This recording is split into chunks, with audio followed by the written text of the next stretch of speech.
여러분 혹시 병원에서 진료받은 기록, 그 기록이 엄청난 질병 연구에 쓰일 수 있다는 사실 들어보셨나요?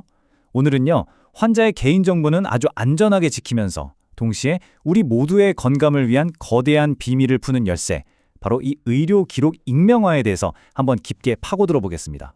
바로 이 질문에서 모든 게 시작되는 거죠. 한번 상상해 보세요. 의사 선생님이 그냥 쓱 흘려 쓴 메모 하나, 검사 결과 한 줄, 이런 사소한 것들이 차곡차곡 모여서 미래의 난치병 치료법을 찾아내는 그런 거대한 데이터가 될 수 있다면 어떨까요?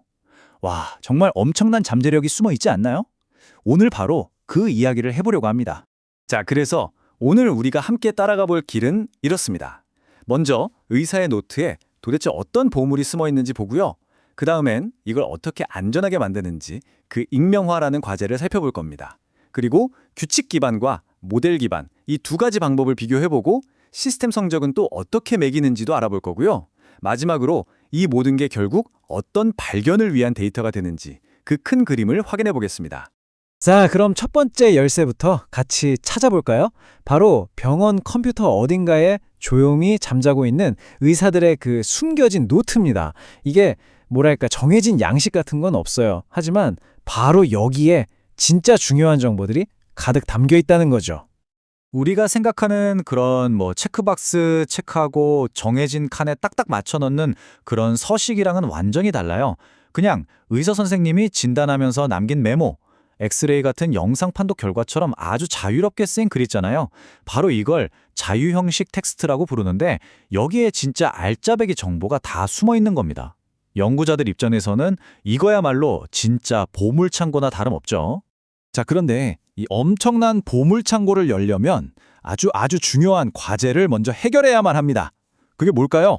바로 환자의 개인정보를 정말 완벽하게 보호하는 일입니다. 이게 그냥 이름만 찍 지우고 끝나는 그런 간단한 문제가 절대 아니거든요. 훨씬 더 복잡한 이야기입니다. 가장 먼저 없애야 할 건 당연하겠지만 바로 이 직접 식별자라는 거예요. 이름, 전화번호, 주민등록번호처럼 보자마자 이 사람이구나 하고 바로 알 수 있는 그런 정보들 말이죠. 이건 기본 중에 기본입니다. 하지만 진짜 까다로운 상대는 따로 있습니다. 바로 간접식별자라는 녀석인데요.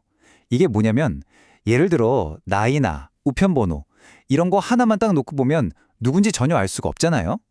그런데 어디 우편번호 지역에 사는 45세 남성 이런 식으로 몇 가지 정보가 합쳐지는 순간 특정 한 사람을 딱 지목할 수 있게 되는 거죠. 정말 교묘하지 않나요? 그러니까 딱 정리하면 이렇습니다. 신분증처럼 대놓고 나 여기 있어요 하고 외치는 게 직접 식별자. 그리고 마치 퍼즐 조각처럼 여러 개를 요리조리 맞춰야만 비로소 한 사람의 그림이 완성되는 게 바로 간접 식별자인 거죠. 이 둘 중에 단 하나라도 놓치면 정말 큰일 나는 겁니다. 정말이에요. 단 하나의 개인정보라도 놓치는 순간 그 문서 전체가 위험에 빠지는 시한폭탄이나 마찬가지입니다. 80%, 90% 찾아냈다? 이걸로는 절대 안심할 수 없어요. 이 작업은 정말이지 무조건 100% 완벽해야만 의미가 있는 겁니다. 아니 그럼 이렇게 까다로운 100%라는 목표를 데이터 과학자들은 도대체 어떻게 달성하는 걸까요? 방법이 있긴 한 걸까요? 네, 여기에는 크게 두 가지 접근법이 있습니다. 하나는 규칙을 이용하는 방법, 또 다른 하나는 모델을 학습시키는 방법입니다. 규칙 기반 방식은요, 말 그대로예요. 프로그래머가 미리 규칙을 다 정해두는 거죠. 예를 들면 만약에 9자리 숫자가 나오면 이거 주민등록번호일 수 있으니 지워! 이런 식으로요. 아주 명확하고 이해하기 쉽죠? 근데 단점은 예상치 못한 패턴이 나오면 그냥 놓쳐버린다는 거예요. 자, 반면에 모델 기반 방식은 인공지능, 즉 AI를 가르치는 겁니다. 수많은 예시 데이터를 보여주면서 자, 봐봐, 이런 게 바로 개인정보란다 하고 계속 학습시키는 거죠. 훨씬 유연하고 강력하겠죠? 하지만 이걸 가르치려면 어마어마한 양의 학습 데이터랑 시간이 필요하다는 단점이 있어요. 자, 그럼 이렇게 규칙으로 만들든 모델로 만들든 이 시스템들이 과연 얼마나 일을 잘하는지 우리는 어떻게 알 수 있을까요? 이제 이 시스템들한테 성적표를 한번 매겨볼 시간입니다. 근데 이 성적을 매기는 게 생각보다 단순하지 않아요.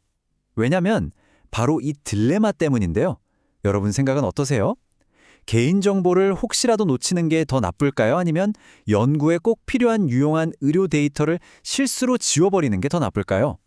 바로 이 개인정보 보호와 데이터의 가치, 이 둘 사이에서 균형을 잡는 게 핵심 문제입니다. 그래서 여기서 중요한 개념 두 가지가 등장합니다. 첫 번째가 바로 재현율, 영어로는 recall인데요. 이게 뭐냐면 실제 개인정보를 하나도 빼놓지 않고 얼마나 다 찾아냈느냐를 보는 거예요.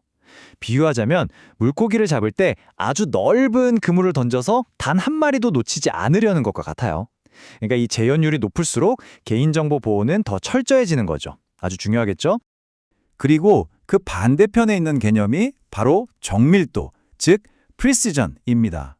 이건 뭐냐면 시스템이 이거 개인정보다 하고 딱 잡아낸 것들이 실제로 얼마나 정확하게 맞았냐는 거예요. 아까 그물 비유를 다시 해보자면 그물에 물고기만 쏙쏙 골라 담고 낡은 장화 같은 쓸데없는 쓰레기는 걸러내는 능력이라고 할 수 있죠. 이 정밀도가 높아야 연구에 필요한 소중한 의료 데이터를 잃지 않을 수 있는 겁니다. 자, 이게 실제 시스템의 성적표 예시 같은 건데요. 보시면 이름이나 나이처럼 패턴이 딱 정해져 있는 정보는 정밀도, 재현율 점수가 거의 만점에 가깝죠. 아주 잘 찾아낸다는 뜻입니다. 그런데 저기 state를 한번 보세요. 점수가 꽤 낮죠? 왜 그럴까요? 예를 들어 환자의 상태가 좋다라는 문장이 있을 때 시스템이 이걸 미국의 주 이름이랑 헷갈릴 수 있는 거예요. 그러니까 엉뚱한 걸 개인정보라고 잡기도 하고 정밀도 하락, 진짜 주 이름을 놓치기도 하는 거죠. 재현율 하락. 연구자들은 바로 이런 애매한 부분들을 계속 보완하면서 시스템을 발전시켜 나가는 겁니다. 자, 지금까지 좀 복잡한 기술 이야기를 나누는데요. 그래서 이 모든 게 도대체 왜 이렇게 중요할까요? 마지막으로 이 데이터가 우리 미래의학에 어떤 엄청난 발견을 가져다 줄 수 있는지 그 큰 그림을 한번 살펴보겠습니다. 결국 핵심은 이겁니다. 이렇게 잘 익명화된 데이터는요, 새로운 질병 치료법을 찾아내는 대규모 연구에 정말 소중한 밑거름이 되거든요. 그래서 완벽한 개인정보 보호, 즉 높은 재현율과 연구에 필요한 데이터를 최대한 살리는 높은 정밀도, 이 둘 사이에서 끊임없이 최적의 균형점을 찾아나가는 것. 이것이 바로 우리 모두를 위한 의학 발전을 더 빨리, 더 강력하게 만드는 길이라는 겁니다. 바로 이 인용구가 이 모든 과정을 정말 잘 설명해주고 있습니다. 결국 이건 단순히 기술적인 작업이 아니라는 거죠. 개인정보가 유출될 수 있다는 위험과 새로운 의학적 발견이라는 이익 사이에서 아주 신중하게 균형을 맞춰 나가는 과정인 겁니다. 자, 오늘 우리는 의사의 노트라는 거대한 보물창고, 그리고 그 문을 여는 아주 특별한 열쇠인 익명화 기술에 대해 알아봤습니다. 어쩌면 인류가 다음 세대의 질병을 정복할 수 있는 그 결정적인 열쇠가 바로 이 익명화된 데이터 속에 조용히 잠들어 있는 건 아닐까요? 이 질문을 여러분께 남겨드리면서 오늘 이야기는 여기서 마치겠습니다.